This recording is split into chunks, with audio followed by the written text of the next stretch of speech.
Olá! Hoje a gente vai mergulhar fundo numa das questões mais delicadas do nosso direito. Se o suicídio em si não é um crime, por que ajudar alguém a fazer isso é? Vamos desvendar juntos o artigo 122 do Código Penal. Essa pergunta que está aí na tela é basicamente o grande paradoxo que define o artigo 122. Pensa bem, se uma pessoa não pode ser punida por tirar a própria vida, por que alguém que ajuda nesse processo pode? A resposta está no jeito que o Estado enxerga a vida, como um bem tão fundamental que precisa ser protegido até da própria pessoa, principalmente em momentos de grande vulnerabilidade. Para a gente entender essa lei direitinho, vamos passar por 6 pontos principais. Primeiro, o paradoxo, que é a base de tudo. Depois, as 3 ações que a lei proíbe. Em seguida, como as consequências podem agravar o crime, os casos em que a pena chega a dobrar, a adaptação da lei para a era digital e, por fim, a linha bem fininha que separa esse crime do homicídio. Então, vamos começar pelo nosso primeiro ponto, o tal do paradoxo. Por que existe uma lei que parece punir um ato de ajuda? Bom, a resposta está em quem essa lei realmente quer proteger. O conceito-chave aqui é o que o direito chama de bem jurídico tutelado. Para a lei, a vida é um direito indisponível. Isso significa que é algo que a gente não pode simplesmente abrir mão com a ajuda de outra pessoa. A lei não está punindo quem está sofrendo, de jeito nenhum. Ela está agindo para punir quem se aproveita dessa fragilidade, protegendo a vida acima de tudo. Certo. Agora vamos para as 3 ações específicas que o artigo 122 proíbe. A lei é toda construída em cima de 3 verbos bem precisos. O crime acontece com base em 3 ações: induzir, instigar e prestar auxílio. Percebe que as 2 primeiras são sobre influência psicológica, né? Já a terceira é bem material, bem concreta. Vamos ver qual é a diferença entre elas. E aqui está a diferença fundamental. Induzir é como plantar uma semente. A ideia não existia na cabeça da vítima e alguém foi lá e colocou. Já instigar é como regar uma semente que já estava ali, sabe? É reforçar um pensamento que a pessoa já tinha. A ação é diferente, mas para a lei a gravidade é a mesma.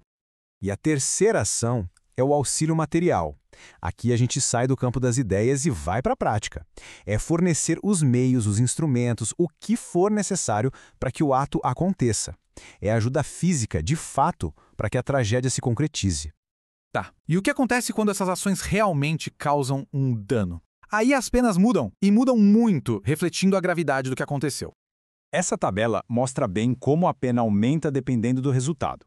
Só o ato de participar, mesmo que nada aconteça, já é crime. Pena de 6 meses a 2 anos. Agora, se a vítima fica com uma lesão corporal grave, a pena sobe para 1 a 3 anos. E se o resultado for a morte, aí vai de 2 a 6 anos. Essa estrutura mostra que a lei pune o ato em si por ser perigoso, mas ela guarda as penas mais pesadas para quando esse perigo vir uma realidade trágica. O foco muda do risco para o dano que de fato aconteceu. Vamos seguir em frente porque a coisa pode ficar ainda mais séria. Existem algumas circunstâncias que tornam o crime ainda mais grave.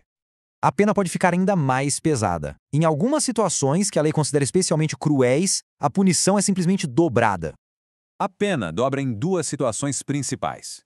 Primeiro, quando a motivação de quem comete o crime é egoísta, torpe ou fútil, tipo querer uma herança, por exemplo. E segundo, quando a vítima é alguém especialmente vulnerável, como um menor de idade ou uma pessoa com a capacidade de resistir diminuída. A lei olha não só para o ato, mas também para a maldade por trás da intenção e para a fragilidade da vítima. Essa lei não é tão antiga. Em 2019, ela passou por uma atualização bem importante para lidar com um campo novo e muito perigoso: a internet. O ponto central aqui foi a lei reconhecer que a internet funciona como um megafone gigante para esse tipo de crime. Uma postagem, um vídeo, pode chegar em milhares de pessoas em segundos, o que torna a conduta muito mais perigosa. E a lei foi além. A pena também dobra se a pessoa for líder, coordenadora ou administradora de grupos ou comunidades virtuais com esse objetivo. A intenção é clara: responsabilizar quem organiza o mal na internet, não só quem segue. A gente chega agora na distinção mais crítica que a lei faz. É o ponto em que o crime pode se transformar em outra coisa, muito mais grave. A linha que divide tudo é o discernimento da vítima. Se a pessoa tem alguma capacidade de escolher, mesmo que esteja influenciada, a gente está falando do artigo 122. Mas, se a vítima não tem nenhuma capacidade de resistir, se ela é usada como um fantoche, aí o crime muda completamente, vira homicídio. O nome técnico para isso é autoria mediata.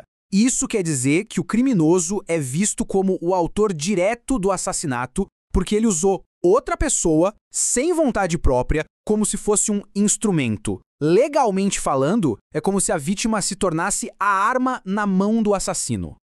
A própria lei define essa fronteira com a frase que a gente vê aí. Contra quem não tem o necessário discernimento para a prática do ato. Essa é a linha. Quando ela é cruzada, um crime de participação vira um homicídio, e aí as penas são muito mais severas. O artigo 122 nos mostra que a lei não é algo parado no tempo. Ela precisa evoluir para encarar novos desafios, como os do mundo digital. E isso nos deixa com uma pergunta no ar. Conforme a sociedade e a tecnologia continuam mudando, de que outras formas a lei vai precisar se adaptar para continuar protegendo os mais vulneráveis? Essa é uma busca que não para.